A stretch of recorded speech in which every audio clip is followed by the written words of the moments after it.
All right, so the second half of that is this bill of materials I'd like to fill in. I hope you noticed that there are two of those same cap screws. It only ballooned one and gave me two quantity.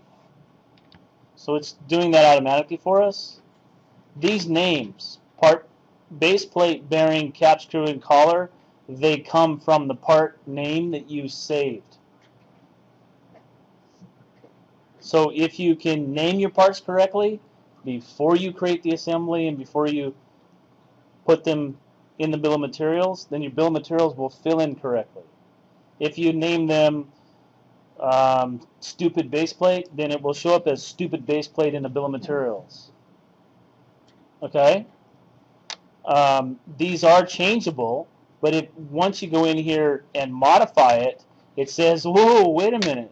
If you change that text, you're going to break the link between what's written in the bill of materials and what's actually the name of the part of where it's been saved, or what it's been saved as.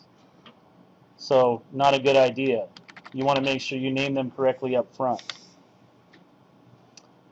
I would like you to put in some materials and then change description from description to material, and then have the materials show up in the bill of materials. In order to do that, you're going to have to go back to the assembly. I cannot just put materials in the assembly and then have them show up in the assembly drawing. That will not work. The trick to doing this is to open, or not open, but edit the part, and then while you are modifying the part, assign a material. So you know, I do this and I get some crazy stuff. I get gold and silver and all that. I just want you to assign some materials. Can you find some that are close to being, you know, realistic? So if you just edit, you have to go down and edit the part and apply the material at the part level. So make it brass. That's at the part level. Go back up to the assembly. Hurry up, update, update, update. It's flashing, so I know it's updating.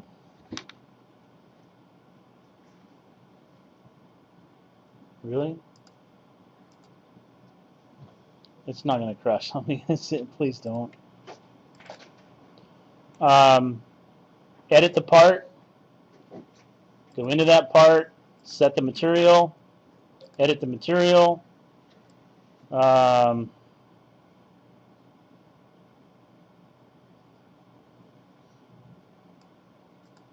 do we want there?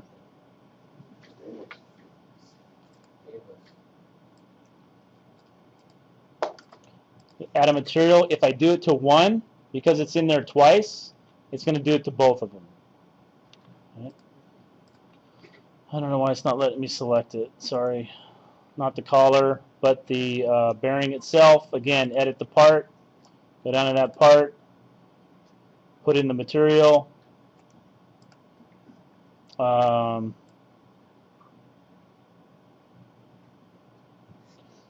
Steel, what do I want? Like a cast aluminum. Right? Anyways, I'm just throwing some stuff in there. It goes into the assembly. If I save that, it's going to save to the parts. So even though I did it in the assembly and I saved the assembly, it's going to also want to go back and save all the individual parts, any changes you made. If I go back to my sheet should update. Okay, that's only going to work, folks, please, if you select the part and right-click and edit the part and do it at the part level. You can put materials here at the assembly level, but it will not do anything down the road. Not only that, but within each part, you have to go into the properties, and you have to add into the properties material. Okay? You have to add into the properties material for each one of the parts. When you save that and then go back to the sheet, I can now pull that information into the bill of materials. So the first part of this is at each part level, you've got to put the material in and put the material properties in. Then here on the bill of materials, this is an Excel worksheet. How many of you know how to use an Excel? It is an Excel worksheet. This bill of materials is Excel. So you can right click here and insert a row or column. You can delete a column. So we can insert a column left. When you do that, it's going to ask you what property would you like, and material didn't show up. So that is because back on the assembly, back on the bearing, back on the properties, it has to be configuration specific. Material, material. Not custom, but configuration. Save that. Save the assembly. Go back to the sheet. Delete that column. Delete that column. Insert left. And material should show up. I'll get it to work. Cool. All right. Well, where I made my mistake is this. This is important, and it's a good thing. I'm sorry. Within the assembly, anything you deal with properties is only going to be with the assembly. Okay. Even though I was here and modifying the collar, I'm still in the assembly. So anything in the properties is only associated with the assembly. So in order to get the properties of the material into the part, you actually have to open the part. Then I can go into my properties. Then I can put in the material. And then I can put in the material. And it should read what's assigned to the part and fill in the property. Brass.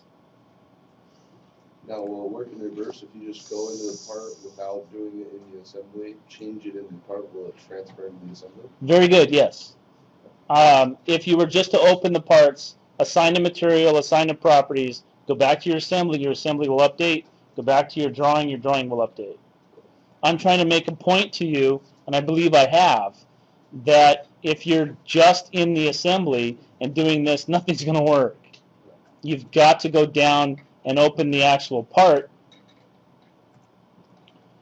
Open the actual part, and then within that part, assign the material and assign the material properties. And it should read it and fill it in. Save that part. When you go back to the assembly will automatically update. When you go back to the drawing will automatically update. And then now I'm sure, hopefully, I can insert left and not there. Are you supposed to do it on the right column? Yeah, not under custom. It doesn't matter. Oh yeah, you're right. Come on, guys, one of those nights. Back to the cap screw. Back to the properties, configuration specific, material, save it. Back to the assembly, save it. Back to the sheet, update it.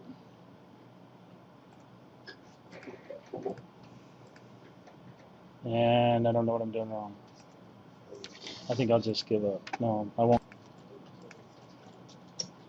Watch out. No oohs and ahs. Watch out. Okay. Bottom line. Go back to the assembly. Open your parts. Apply a material. Go into the properties. It has to be configuration specific.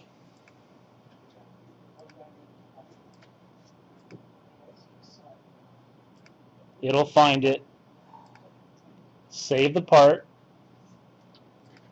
Back to the assembly. Save the assembly. Go back to the sheet. Update it.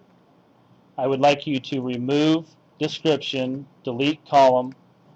I would like you to insert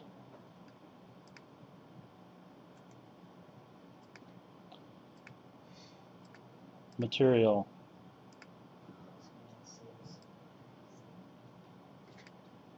Okay? Now, if I go back to the base plate of the bearing and I put in the property, my bill of materials will update. It's just you've got to have one part with the material and material property in it before you can put that into the Excel database.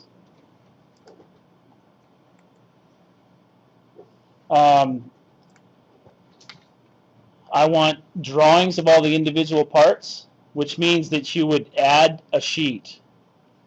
This is not done in separate files. I'm going to have multiple pages in this one drawing. You pick on the next sheet, it's a blank sheet. You select on your views, you'll have to go to the part, like the collar, and then you can bring in the front of the collar, the side of the collar, and an isometric and dimension it. On the same sheet, you could bring in more than one part. Just find that part that you have open. If you don't have it open, hit the three little boxes and go find it. Bring in the other piece.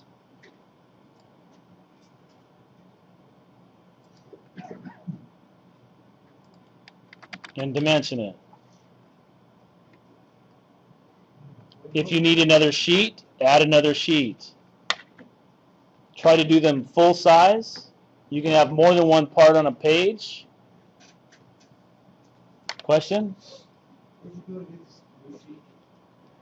Down here at the bottom, very bottom, there's new sheet right here, add sheet. You could also just right click up here and add a sheet.